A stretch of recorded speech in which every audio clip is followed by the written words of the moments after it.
Bismillahirrahmanirrahim. Assalamualaikum warahmatullahi wabarakatuh. Alhamdulillahi rabbil alamin wal aqibatu lil muttaqin wal udwana illa 'alal zalimin. Asyhadu an la ilaha illallah wahdahu la syarika lah wa asyhadu anna Muhammadan 'abduhu wa rasuluh al-mab'utsu rahmatan lil alamin. Subhanaka la ilma lana illa ma 'allamtana innaka antal alimul hakim. Rabbi shrah li sadri wa yassir li amri wahlul 'uqdatam min lisani yafqahu qawli. Amma ba'd. Hadirin jamaah salat maghrib yang insyaallah dirahmati oleh Allah Subhanahu wa taala.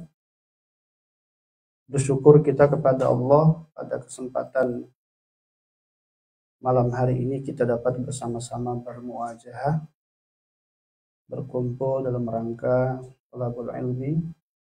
Betapa sahabatnya kepada para umatnya yang senantiasa berselawat selalu kepada beliau, senantiasa mencontoh beliau dalam kehidupan, dalam semua aspek kehidupannya, baik yang hubungannya dengan dunia ataupun akhirat. Semoga senantiasa mendapatkan syafaat nanti di yaumil qiyamah. Hadirin rahimakumullah, pada malam hari ini tema kita adalah jarak masalah dan solusi terletak antara dahi dan tempat sujud.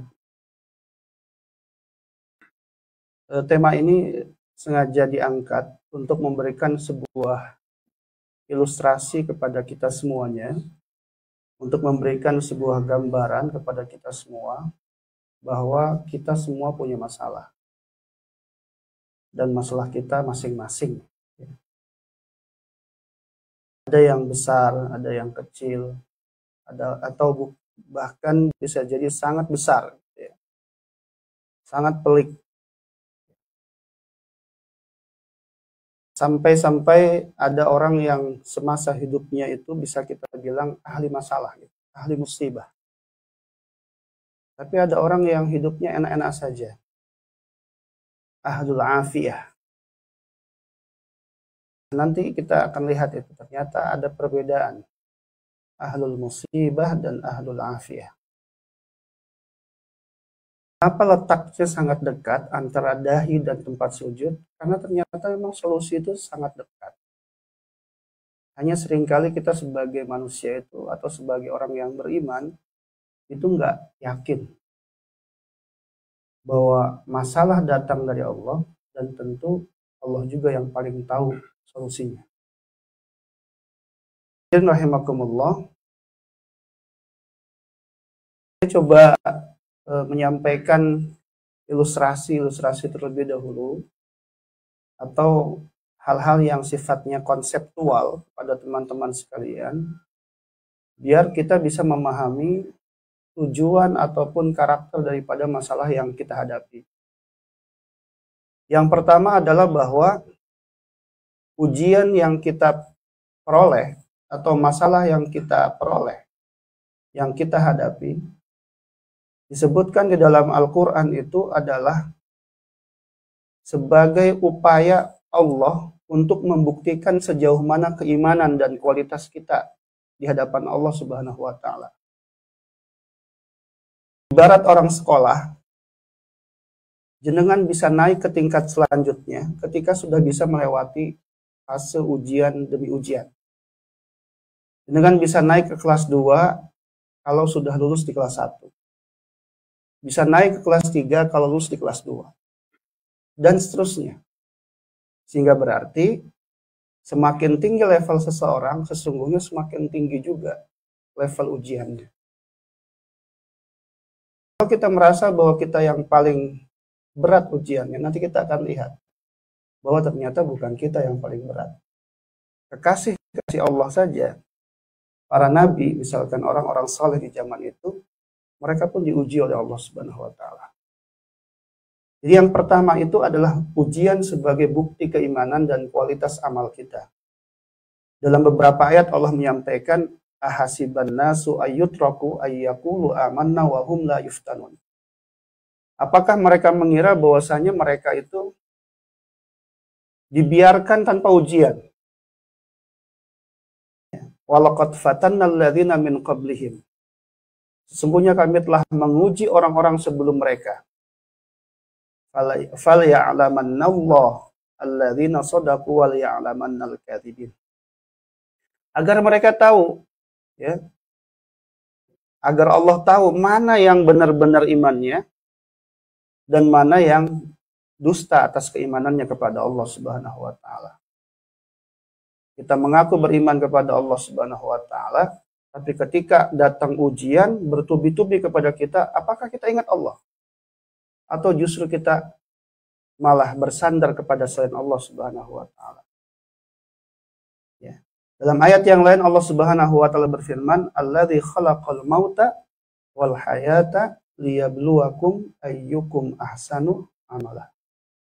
Allah Subhanahu wa taala menghadirkan, menciptakan kematian, kehidupan adalah untuk menguji siapakah yang paling baik amalnya. Karena Allah Subhanahu wa taala dialah yang maha perkasa lagi maha pengampun. Ada dua kata kunci di sini, kata aziz dan kata ghafur. Kata aziz bermakna bahwa Allah memang sebaik-baik tempat kembali. Tidak ada yang lebih kuat daripada Allah Subhanahu wa taala. Dan ujian yang kita terima ternyata juga punya fungsi bahwa Allah Subhanahu wa taala akan menggugurkan dosa-dosa kita, karena Allah Subhanahu wa taala itu adalah memiliki sifat Al-Ghafur, Maha Pengampun. Hadirin rahimakumullah, ini yang pertama. Yang kedua adalah ujian itu adalah ekspresi Allah Subhanahu wa taala bahwa Allah cinta sama kita. Kita nggak bisa mempersepsikan, menganggap bahwa ketika Allah Subhanahu wa taala cinta, kenapa Allah menghadirkan ujian sama kita? Tadi Allah ingin level kita naik sebenarnya. Allah ingin kita tuh semakin dekat. Kita sadar atau tidak sadar, ya, banyak orang saat nikmat lupa sama Allah. Tapi ketika dia baru kemudian diberikan ujian, ingat dia sama Allah. Allah ingin tahu cinta nggak dia sama Allah. Nah, ketika Allah mengatakan Allah cinta sama dia, Allah tuh mau bahwasanya, ya, yang menjadi tempat bersandar tuh hanya Allah, gitu, bukan yang lain. Allah nggak mau, ya, kita itu bersandar kepada selain Allah. Jika kita dikasih nikmat, kita lupa sama Allah. Allah tuh nggak mau, padahal nikmat yang Allah berikan, sekecil apapun nikmat tersebut, itu pada dasarnya datang dari Allah.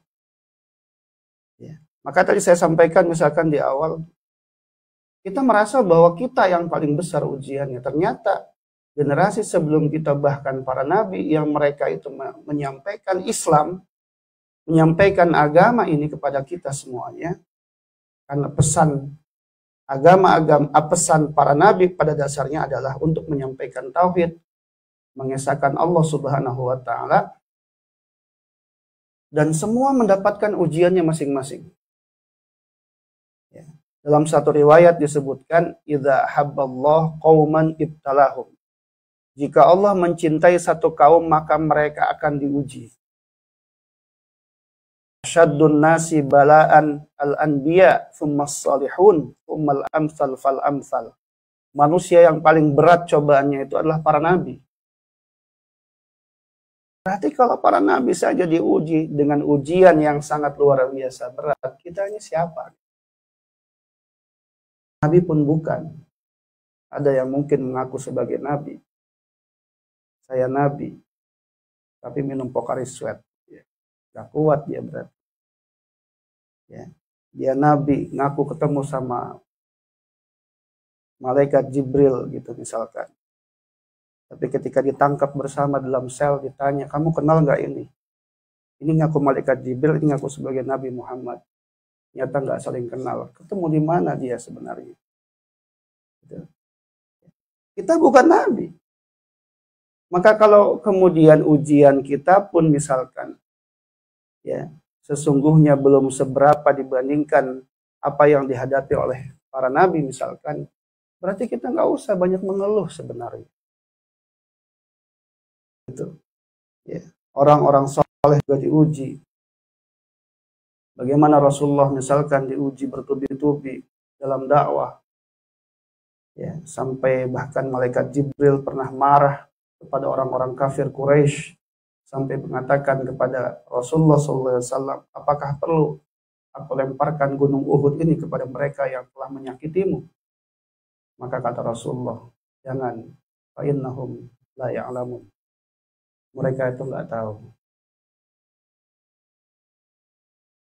Bukankah mereka yang dulu mendakwakan Islam juga, misalkan satu keluarga kita kenal, keluarga Yasir, ya, semuanya mendapatkan ujian, disiksa untuk mengatakan bahwa Allahnya itu bukanlah Allah yang diakui oleh Rasulullah SAW. Bukankah Bilal juga diuji oleh Allah Subhanahu Wa Taala? Ya, bagaimana dia disiksa untuk mengatakan bahwa Allahnya bukanlah Allah yang, ya, diakui oleh Rasulullah SAW misalkan, dan seterusnya. Belum lagi para nabi yang lain, Nabi Ayub misalkan diuji oleh Allah Subhanahu Wa Taala dengan penyakit yang luar biasa bertahun-tahun, ya, bahkan ditinggal oleh anaknya juga, meninggal dunia misalkan. Kemudian Nabi Nuh, Nabi Adam misalkan, semua diuji. Dan mereka punya kelas sendiri sebagai para nabi, tapi mendapatkan ujian yang luar biasa dari Allah Subhanahu wa Ta'ala. Hadirin rahimakumullah, yang ketiga, karakter ujian itu adalah, atau tujuan dari ujian itu adalah ternyata untuk menghapus dosa, bahkan duri yang melukai kita. Atau misalkan teman-teman yang bekerja hari ini diuji oleh Allah, mohon maaf, kecelakaan kerja, ABCD dari yang paling ringan sampai yang paling parah misalkan, sampai ada yang tangannya hilang misalkan, ya, bukan lagi jarinya yang hilang, ya, tapi setengah dari tangannya hilang sehingga tidak bisa lagi digunakan seperti yang lain misalkan. Bahkan itu juga adalah, ya, akan dipersaksikan di hadapan Allah Subhanahu wa Ta'ala. Jadi nggak ada yang disia-siain sama Allah. Ma yusibul muslim min nasabin wala wasabin wala hammin wala huznin wala adha wala ghammin hatta syaukah, sampai duri yang melukai kita saja, ya, itu ada tujuannya. Allah, ya, memberikan ujian rasa sakit, lelah, khawatir, rasa sedih, ya, rasa gelisah, sampai, ya, duri yang melukai kita, semua ada dalam rangka untuk mengampuni dosa-dosa kita, menggugurkan dosa-dosa kita. Ya, ada yang dikasih ujian sakit bertahun-tahun, ya, ayah kami misalkan diuji oleh Allah cuci darah selama 2 tahun berjalan ini, seminggu 2 kali. Saya bisa rasakan itu ketika saya ikut menemani, ya, mulai masuk jam 6:30, ya, sampai jam 1 siang, berapa jam bayangkan, ya. Atau bahkan ada yang lebih parah dibanding itu, yang dia nggak bisa bergerak sama sekali, hanya di atas kasur, badan pun nggak bisa digerakkan misalkan. Semuanya itu adalah tidak disia-siakan oleh Allah Subhanahu wa Ta'ala, pasti mampu menggugurkan dosa-dosa yang dimilikinya. Yang keempat, hadirin rahimakumullah, ujian diberikan itu sesuai dengan kemampuan. Jadi nggak mungkin kita itu ujiannya paling berat, atau kita merasa bahwa ujian ini nggak adil, itu nggak mungkin. Allah anggap kamu mampu, makanya Allah Subhanahu wa Ta'ala memberikan ujian itu kepada la yukallifullahu nafsan. Nggak mungkin itu.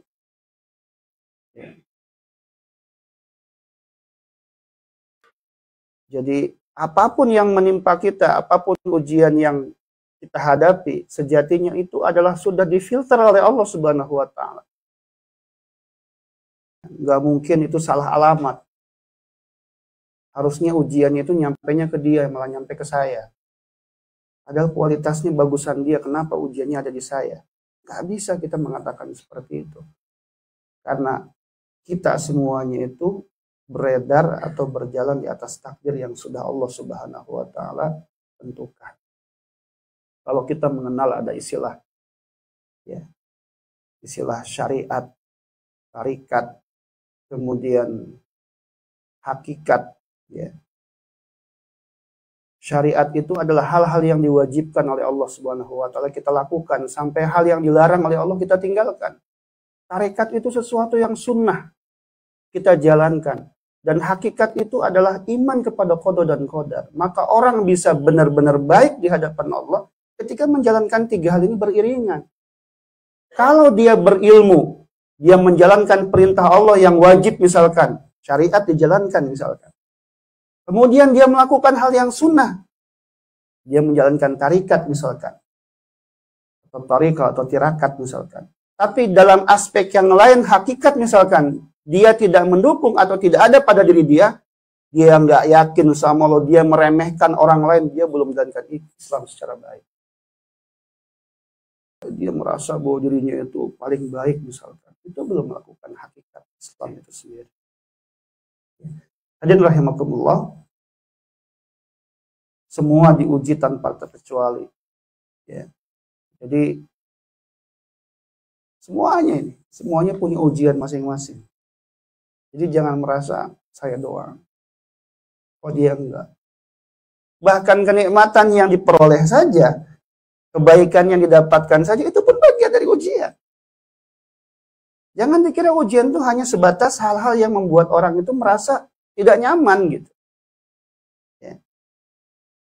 Tapi kebaikan juga, ya, kenikmatan juga itu adalah bagian dari ujian Allah Subhanahu wa Ta'ala kepadanya. Ya, maka pahala yang paling besar bagi mereka yang dapat bersabar itu atas ujian yang datang kepadanya.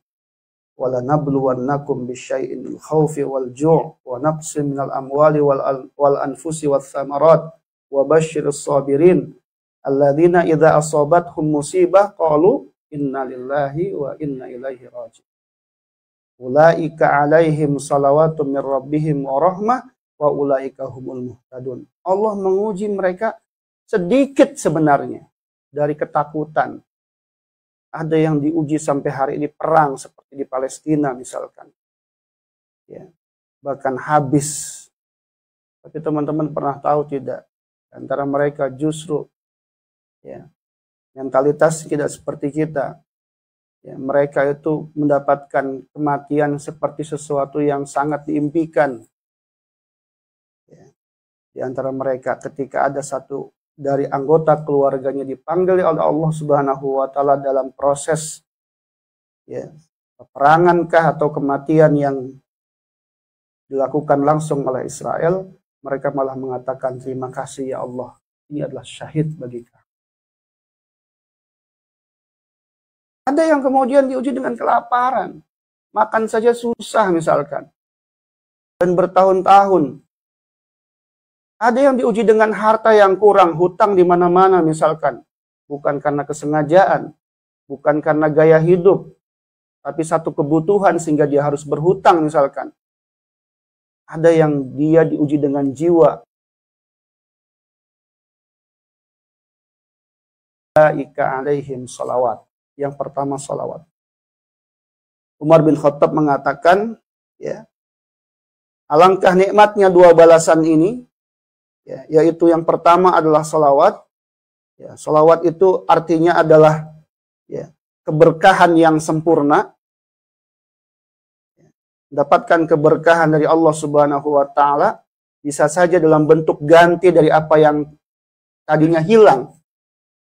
Ya, dari apa yang kita miliki itu. Atau hidupnya akan jauh lebih baik. Kemudian yang kedua, ya, dia mendapatkan rahmat dari Allah, kasih sayang yang terus-menerus, tidak berhenti. Dan yang ketiga mendapatkan apa? Mendapatkan petunjuk di dalam kehidupannya.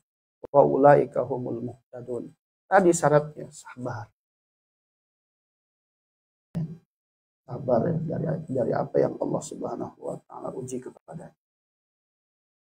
Itu al-habsu kata para ulama. Sabar itu ya tahan, diam. Ya, sudah kembalikan semuanya sama Allah Subhanahu wa taala. Terima apapun yang datang kepada kita. Tiba-tiba ya kita diponis penyakit A misalkan. Tiba-tiba kemudian ya istri kita ya keguguran misalkan.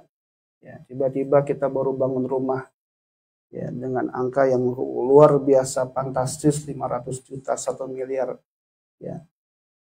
Kebakaran misalkan. Itu semua milik Allah. Maka orang yang bersabar berarti dia mampu mengatakan bahwa apapun yang diambil maka itu menjadi hak Allah Subhanahu wa taala. Dia bersabar, pasti Allah akan ganti, akan beri keberkahan, akan terus mendoakan, akan terus memberikan petunjuk pada kehidupan setelahnya. Kita nggak pernah paham mau Allah. Ada orang yang jadi sukses gara-gara pernah terlilit hutang sebelumnya misalkan. Seakan-akan kita menganggap bahwa episode hidup dia selesai. Ya kan? Selesai sudah episode hidup dia. Karena dia mendapatkan ujian yang luar biasa. Tadinya kaya raya, kemudian bangkrut, dan akhirnya sekarang susah misalkan. Saya mendapati berbagai orang dalam kehidupan sehari-hari misalkan. Di tengah-tengah masyarakat yang saya tinggal misalkan. Dia keluar di tempat pekerjaan yang lama.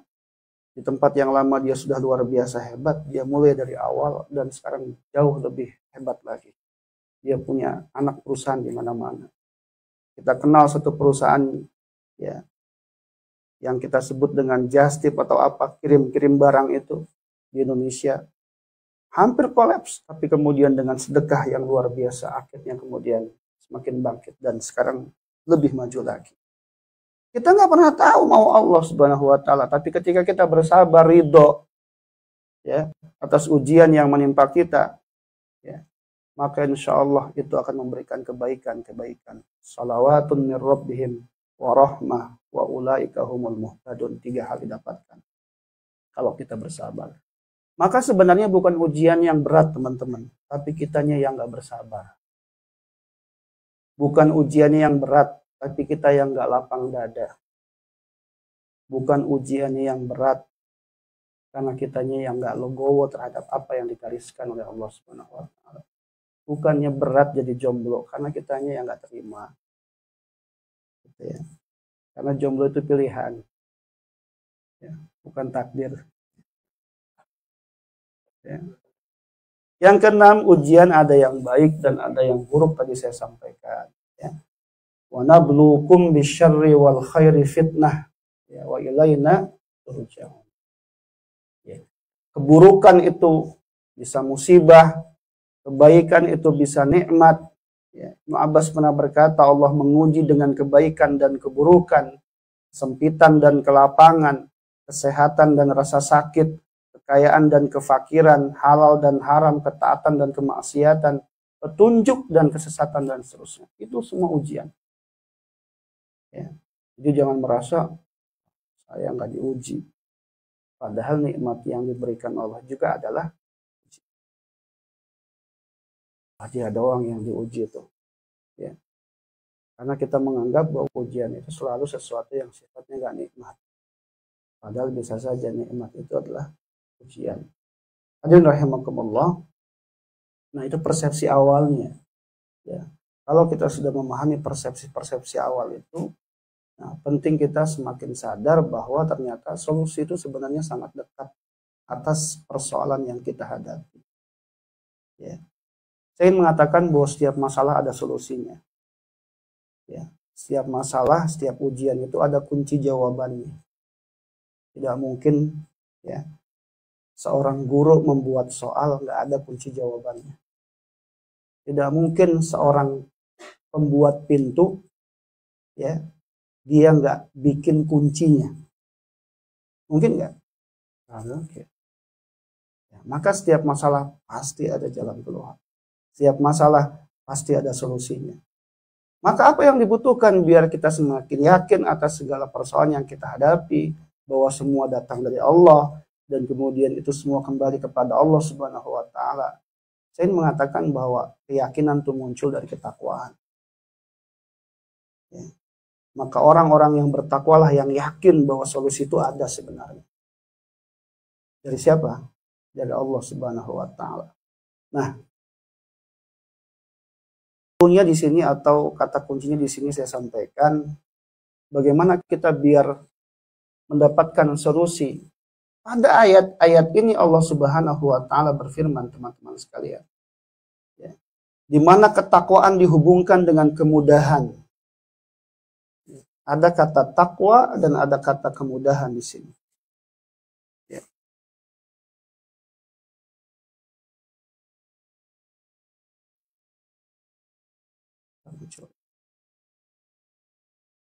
Wa may yattaqillaha yaj'al lahu makhraja wa yarzuqhu min haitsu la yahtasib wa may yatawakkal 'ala Allah fa huwa hasbuh innallaha balighu amrih qad ja'ala Allahu likulli syai'in qadra wa may yattaqillaha yaj'al lahu min amrihi yusra.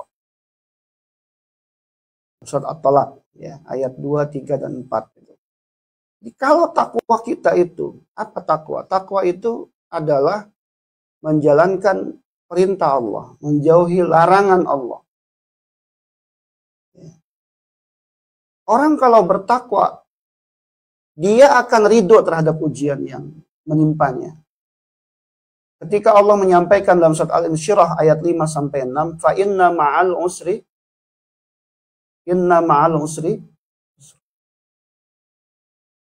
ketika Allah Subhanahu wa Ta'ala menyebutkan pada dua ayat ini saja sudah memberikan makna bahwa Allah menyampaikan dua kali. Berarti Allah yang memberikan ya, keyakinan kepada kita. Masa kita nggak yakin sih? Allah udah meyakinkan dua kali. Disebut dengan harf taukid dalam bahasa Arab. Inna. Dua kali Allah menyebutkan. Inna ma'al usri yusra, inna ma'al usri yusra. Kita masa nggak yakin gitu. Problemnya jangan-jangan karena kita nggak lapang dada dengan ujian itu. Makanya pada ayat-ayat yang pertama Allah mengatakan bagaimana? Alam nashrah. Aku buka dadamu wahai Muhammad. Biar kemudian lapang. Syarhus sadri. Lapang dada. Ini kemudian yang membuat kita apa? Meyakini semuanya datang dari Allah. Sehingga kita pun meyakini bahwa sebenarnya solusi itu dekat. Ya. Hadirin rahimakumullah. Nah, ada ayat yang lain Allah menyebutkan wasta'inu bis-sabri was-shalah. Kita sudah dengar tadi firman Allah pada ayat yang lain, ya wa nabluukum wala nabluwannakum bisyai'in al-khawfi wal ju' dan seterusnya wa basyiris sabirin. Kemudian di sini Allah juga sebut wasta'inu bis-sabri was-shalah. Wa innaha lakabiratun illa 'alal khashiyin. Jadi gini teman-teman sekalian. Kalau kita sudah meyakini bahwa ujian yang datang kepada kita itu dari Allah Subhanahu wa Ta'ala, sehingga muncul pemahaman bahwasanya yang tahu kuncinya atau solusinya hanya Allah Subhanahu wa Ta'ala, kenapa kita nggak kembali sama Allah? Maka cara kita kembali itu dan meminta tolong tadi dengan pertama dengan sabar, kemudian kuatkan dengan sholat. Perbaiki sholat kita. Kenapa di situ disebutkan wa innaha lakabiratun illa 'alal khashiyin? Cuman orang-orang yang khusyuk saja yang kemudian mampu dia mendapatkan pertolongan dari Allah Subhanahu wa Ta'ala atas kesabaran dan salat yang dilakukannya. Kenapa? Karena ternyata teman-teman, cara kita menyelesaikan masalah itu bukan fokus pada prosesnya. Atau kadang-kadang bukan fokus pada hasilnya. Lebih fokus kepada hasil kadang-kadang. Kok kita nggak sampai-sampai. Seharusnya yang harus kita kuatkan itu adalah pada proses kedekatan kita sama Allahnya. Caranya adalah perbaiki sholat kita. Dengan minta sama Allah sholat berantakan nggak akan benar. Perbaiki sholat kita. Khusyuk itu maknanya kualitas. Kualitas sholat. Kualitas tertinggi dalam sholat itu khusyuk. Khusyuk itu perkara yang sangat sulit. Tapi kalau kita memahami secara sederhana itu adalah perbaiki aja hubungan kita sama Allah. Jangan sampai sholatnya nggak dilakukan misalkan. Ketika problem makin datang, kita semakin jauh sama Allah. Itu semakin kita nggak tenang. Tapi ketika kita dipuji sama Allah, kita semakin dekat sama Allah. Minimal ketenangan kita peroleh. Jadi kita, kenapa saya bilang nggak usah fokus sama proses yang sedang kita lakukan bahkan, atau hasil misalkan, kita fokusnya sama dekat sama Allahnya. Nanti Allah yang menyelesaikan segala masalah kita. Itu maksudnya. Biar nanti Allah yang menyelesaikan. Sama ketika kita berdoa, kok Allah nggak wujudkan doa kita misalkan. Allah nggak kabulkan doa kita. Karena kita fokus terhadap permintaan kita. Atau kita fokus terhadap apa? Proses yang kita lakukan. Oh, nggak dikabulin ya Allah. Dan seterusnya. Kenapa kita nggak proses bagaimana kita memperbaiki terus diri kita? Kalau kita itu yang kita lakukan, ya insya Allah. Makanya saya mengatakan bahwa nggak sempurna kayaknya kalau sholat tidak dibarengi dengan istighfar. Bahkan ketika kita sudah sholat saja itu, habis sholat suruh istighfar setelahnya. 3 kali. Iya kan? Habis sholat suruh istighfar kita. Padahal habis melakukan kebaikan, tapi setelahnya kenapa disuruh istighfar? Teman-teman, maknanya kita nggak boleh angkuh terhadap apa yang kita lakukan. Makanya jangan i'timad, jangan bersandar kepada sholat kita bahkan misalkan. Kita bersandar hanya kepada Allah Subhanahu wa Ta'ala. Maknanya apa istighfar? Perbaiki diri kita.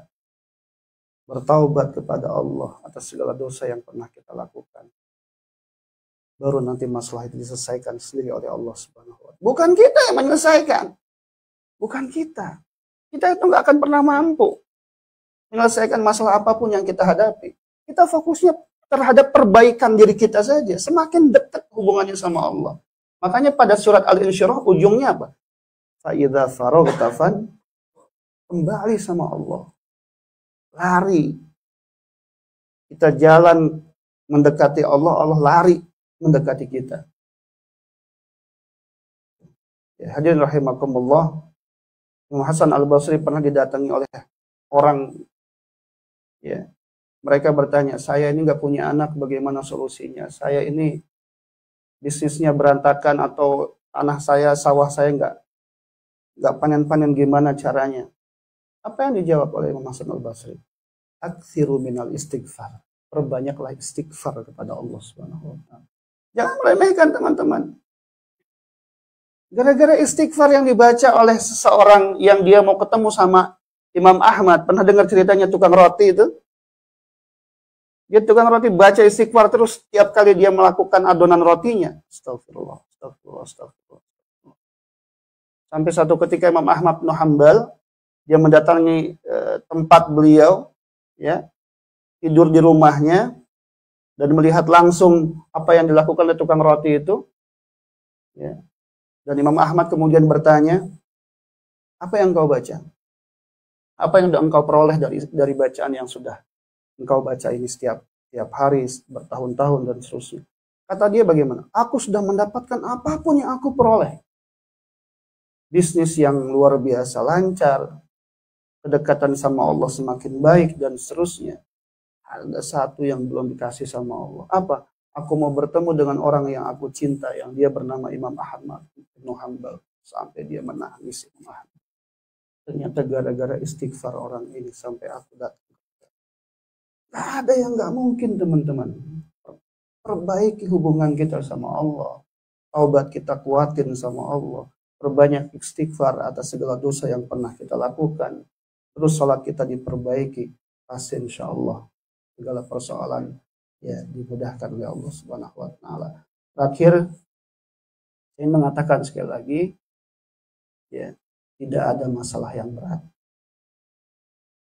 Kita yang nggak menerima masalah itu. Maka apapun yang datang dari Allah terima. Lapang dada kita menerima. Itu yang pertama. Yang kedua, semua itu ada masa akhirnya, teman-teman. Tidak mungkin pagi akan terus pagi. Dia akan siang. Tidak mungkin siang akan terus siang. Akan datang petang. Tidak mungkin petang akan terus petang. Akan datang malam. Dan begitu seterusnya. Artinya, ya, jalan hidup kita itu memang diuji oleh Allah Subhanahu wa Ta'ala. Bahkan ada orang yang sampai akhir hidupnya diuji, tapi yakinilah itu nggak akan lama. Kalaupun di dunia diuji terus oleh Allah Subhanahu wa Ta'ala, nanti ketika itu menghadap kepada Allah Subhanahu wa Ta'ala di akhirat, ya, hisab dia akan semakin ringan. Ya. Jadi rahimakumullah, di akhirat nanti ada dua kelompok. Ada ahli musibah, orang yang masa hidupnya di dunia selalu kena musibah, diuji oleh Allah, bertubi-tubi, nggak selesai-selesai. Satu ujian datang, datang lagi ujian, datang lagi ujian, datang ujian. Ada juga ahli afiah, orang yang masa hidupnya selalu mendapatkan kenikmatan, mendapatkan hal-hal yang enak. Tapi yakinlah, di akhirat nanti Allah perintahkan malaikat, ya, ketika harus diawali menghisap para ahli musibah tadi, orang yang dulu mendapatkan musibah terus menerus di dunia, ternyata Allah Subhanahu wa Ta'ala mengatakan kepada mereka, ya, bahwa dosa-dosa mereka itu telah diampuni oleh Allah Subhanahu wa Ta'ala, dan mereka mendapatkan 3 hal. Pertama, afiah, kekuatan sebagai ganti dan kesusahan yang dihadapi di dunia dulu, kemudian mendapatkan surga, bahkan yang terakhir dia mendapatkan tempat tertinggi dari surga Allah Subhanahu wa Ta'ala. Tenang saja, santai saja. Masalah apapun, insya Allah, kalau kita hadapi dengan tenang, dengan tetap kembali kepada Allah Subhanahu wa Ta'ala, tetap dekat kepada Allah Subhanahu wa Ta'ala, yakinlah Allah yang akan menyelesaikan semua masalah tersebut, dan tidak ada apapun yang Allah hadirkan kepada kita itu sia-sia. Itu saja yang dapat saya sampaikan. Mohon maaf atas segala kekurangan. Ya, teman-teman sekalian, semoga ini membuat kita lebih lapang, ya, lebih tenang, dan semakin yakin bahwa ketika kita kembali dengan sebaik-baiknya kepada Allah, pasti Allah akan memberikan jalan keluar, insyaallah. Assalamualaikum warahmatullahi wabarakatuh. Teman-teman, silakan yang mau bertanya. 2 orang. Pertama, Mas Doni, dan satu lagi yang dari jauh, mana dari Unsan, dari Pacon, Mas Jaindi. Untuk bertanya, silakan. Terus ini.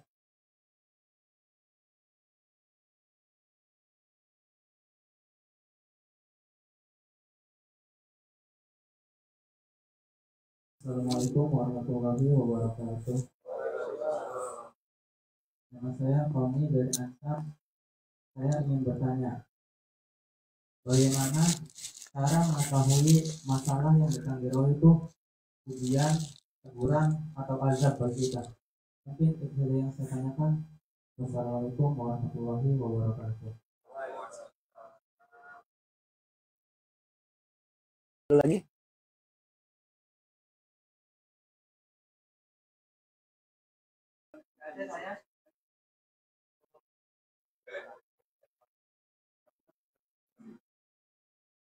Assalamualaikum warahmatullahi wabarakatuh. Biasa wakil teman-teman. Teman-teman sini ahli maksud atau ahli ibadah? Jadi ini pertanyaan saya. Bagaimana jika kita itu seorang laki-laki yang ibadah besok maksiat, ibadah lagi maksiat, ibadah lagi maksiat, kita sampai kapan maksiat itu kita nggak bisa menghindari, karena maksiat itu enak, indah, tapi dia dosa ya.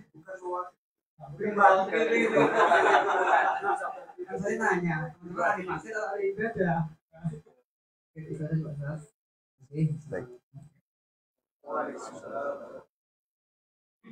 Ada kalanya, ya, pertanyaan pertama itu bagaimana kita mendeteksi, ya, mengetahui ini ujian, teguran, atau yang lain. Ada kalanya itu datang berbarengan, ya. Bisa saja dia memang ujian. Kalau kita memakai hukum atau hukum dasar yang tadi disebutkan, bahwa kebaikan dan keburukan dua-duanya adalah ujian, berarti semuanya itu adalah ujian. Apapun yang menimpa kita gitu, ya, baik atau buruk, seperti itu. Dan ketika itu kita anggap sebagai teguran, itu hubungannya dengan kesalahan yang kita lakukan. Kita melakukan satu kesalahan, ya, apakah apa bentuk kesalahannya kita yang paham, ya, seperti itu, maka kemudian Allah tegur, ingatkan. Nah, makanya ada di dalam pemahaman yang sampai kepada kita, ya, ada yang disebut dengan istidraj. Istidraj itu kan adalah kenikmatan yang datang terus kepada kita, padahal kita melakukan kesalahan. Terus kita melakukan kesalahan, tapi buktinya kita nggak diberikan keburukan saat itu, atau dapat musibah, dapat ujian, kan? Padahal kita melakukan dosa, tapi kenikmatan terus yang datang. Nah, jangan sampai tadi datangnya dalam bentuk istidraj, nikmat terus. Nanti ketika Allah ambil semua kenikmatan itu pada diri kita, kita benar-benar dicampakkan oleh Allah Subhanahu wa Ta'ala. Nah, itu yang kita takutkan, misalnya. Ya, padahal posisinya kita jauh dari Allah Subhanahu wa Ta'ala. Itu Allah ingatkan kita, jangan sampai kita pada posisi itu, misalkan. Tapi posisi rizki yang kita peroleh itu karena ketakwaan, gitu. Makanya ada seorang ustadz misalkan pernah mengatakan begini, kalau rizki yang kita peroleh, teman-teman, gaji itu namanya bukan rizki, katanya. Ada yang mengatakan seperti itu. Walaupun semuanya rizki, kata Imam Asy'arawi. Beliau mengilustrasikan begini. Sesuatu yang sifatnya didapatkan secara rutin, itu bukan rizki. Tapi rizki itu adalah ketika dia datang tidak disangka-sangka. Dalilnya apa? Wa may yattaqillaha yaj'al lahu makhraja. Bertakwa orang itu kepada Allah, maka Allah kasih rizki yang tidak disangka. Kan jangan kita juga bangga dengan apa yang kita peroleh hari ini. Sebesar apapun misalkan. Membanding-bandingkan apa yang diperoleh dengan teman-teman kita di Indonesia. Itu kecil buat Allah Subhanahu wa Ta'ala. Kecil, teman-teman. Dan gak bisa diukur secara nominal di hadapan Allah Subhanahu wa Ta'ala. Bisa jadi yang dapat kecil lebih bahagia, lebih nikmat, lebih merasakan kenikmatan atas rezeki tersebut dibandingkan yang mendapatkan banyak. Karena hilang keberkahan itu. Itu istidraj bisa saja. Itu. Hanya kita menikmati, padahal makanya nikmat besar itu adalah ketika kita tuh, jangan dianggap nikmat besar itu ketika harta kita banyak, bukan, teman-teman. Nikmat besar itu adalah ketika kita tuh nggak dijauhin dari Allah. Jadi bukan, ya. Jadi sholat itu yang butuh kita, bisa nggak gitu kita?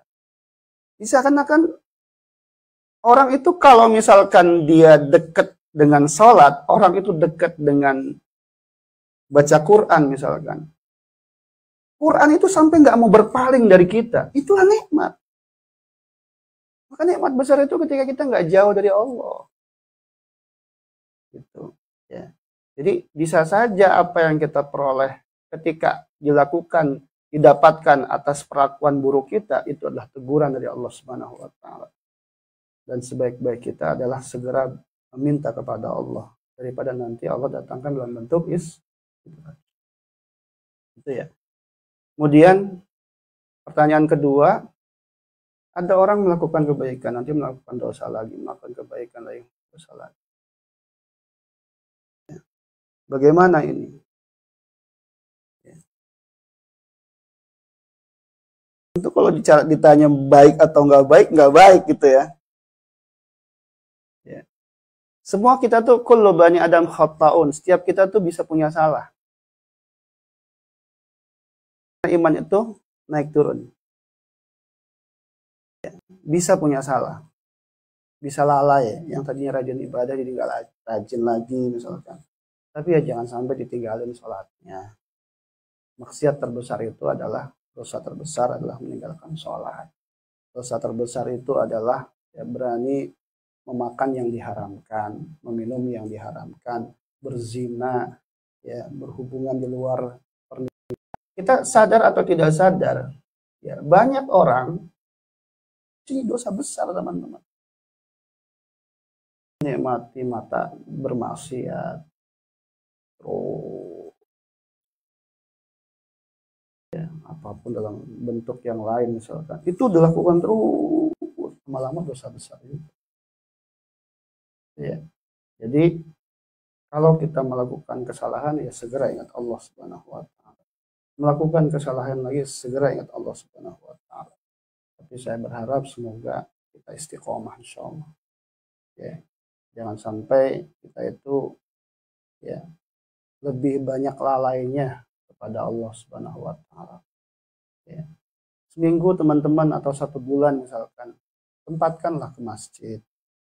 Ya, sempatkanlah, walaupun sebulan sekali. Ya, yang jauh di mana masjid Korea ini banyak sekali yang dibangun sama orang Indonesia atau yang diurus sama orang Indonesia. Lebih dari 60 di semua kota. Hampir ada masjid. Sempetinlah dalam 1 bulan sekali gitu. Jangan sampai nggak sama sekali. Ya. Kalau semakin jauh, saya yakin lah semakin malas melakukan kebaikan. Ya. Jadi teruslah kita jaga. Karena yang dapat menjaga itu adalah circle kita, teman yang bermain dengan kita itu. Kalau salah saja kita bergaul, susah nanti kita akan kembali kepada Allah Subhanahu wa Ta'ala. Ya. Saja mungkin yang dapat saya sampaikan, saya kira cukup. Mungkin mau dilanjut dengan kegiatan yang lain. Terima kasih. Ya, saya kembalikan kepada MC.